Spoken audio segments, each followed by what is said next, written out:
پچھلی بار حضور غزوہ کے بعد میں نے سیریل لائن میں دیکھا ہے کہ السلام علیکم کے بعد بولتے ہیں اپنی زبان.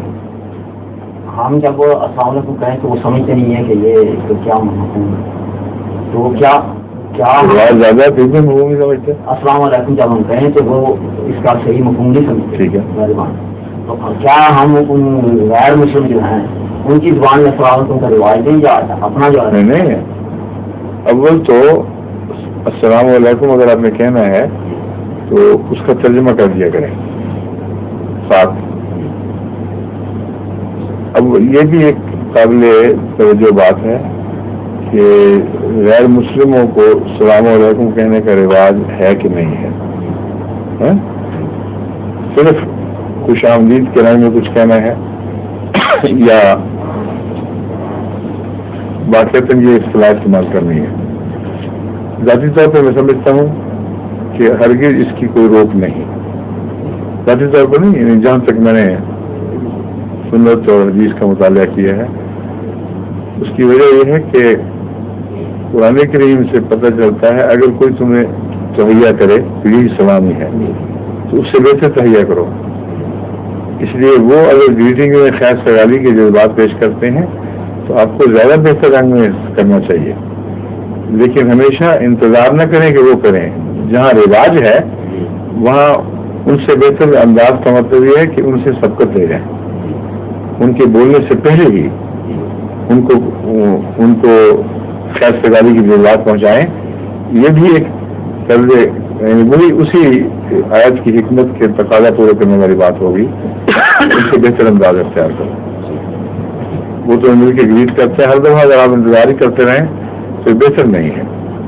وہ تو بہتر کرنے کی کوشش کریں, یہ بہتر ہے. جی وہ تو حضور جس وقت جس طرح ہم السلام علیکم کہتے ہیں نا, اس وقت وہ دور میں آتے ہیں اس وقت وہ دور سے ہی وہ کہہ دیتے ہیں تو ہم السلام علیکم. ٹھیک ہے تو ابھی دوسری کر کے کریں, آپ کو کیا ہے صرف سے کہہ کے بہانا بھی مل جائے گا بتانے کا ہم نے تمہیں پتہ کیا کہا ہے.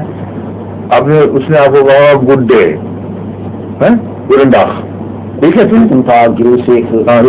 کیا ہے. آپ اسے کہیں کہ تم نے یہ کیا, میں نے پتہ کیا کہ میں نے کہا تم کو اللہ تعالیٰ پیس بھیجے, تم کو سکون نازل کرے. یہ زیادہ اچھی گریٹنگ ہے. میں تمہیں اس لیے گریٹنگ دے رہا ہوں. یہ اگر آپ اس سے بات کریں گے تو تبلیغ کا بہانہ بھی ہو جائے گا. یہ تو وقت جو ہوتے ہیں بتا دیا جاتا ہے. وقت نہیں, جس کو بھی کہنا تم کیا کریں, وہ تو پھر گزر جاتا ہے نا. وہ کہہ کے آپ گزر رہے ہوں وہ تو آپ کہیں, میں جو کہتا ہوں آپ کہاں کریں. اگر وہ تعجب سے دیکھے تو آگے بڑھ کے بتا دیں. گزرنے میں پھر آپ کی ذمہ داری کوئی نہیں ہے. ٹھیک ہے, ہاں ٹھیک ہے. آپ کا زیادہ وقت سفر میں ہی رہے گا پھر. لیکن یہ عجیب بات آپ نے بتائی ہے کہ وہ پہل کرتے ہیں اکثر. یہاں ہندوستان سے نہیں کرتے. نہیں یہاں پہ نہیں ہے بالکل. یہاں سوئس میں بہت رواج ہے. اچھا. بلکہ وہ سودا لینے بھی جائے نا تو پہلے وہ کہے کہ پہلے کرے گریسی یعنی ساون, پھر اس کے وہ اکاؤنٹ میں آئے گا.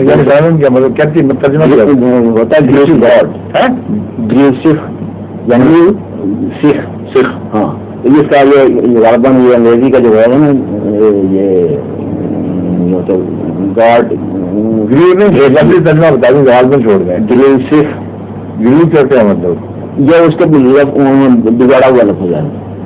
ترجمہ میں آپ کو آتا ہے اس کا معنی یہ ہے کہ آپ کو اللہ تعالیٰ سمجھیے.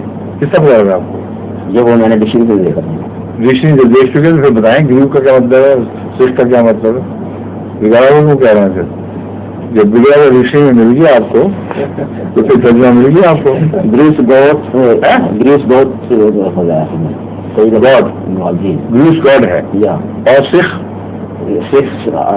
آپ پر یا ہم پر, گاڈ تم پر بس, اور کچھ نہیں. تم پر گاڈ نہیں. وہ تو یہ ہوتا ہے نا رحمت کا لفظ کہاں ہے بیچ میں.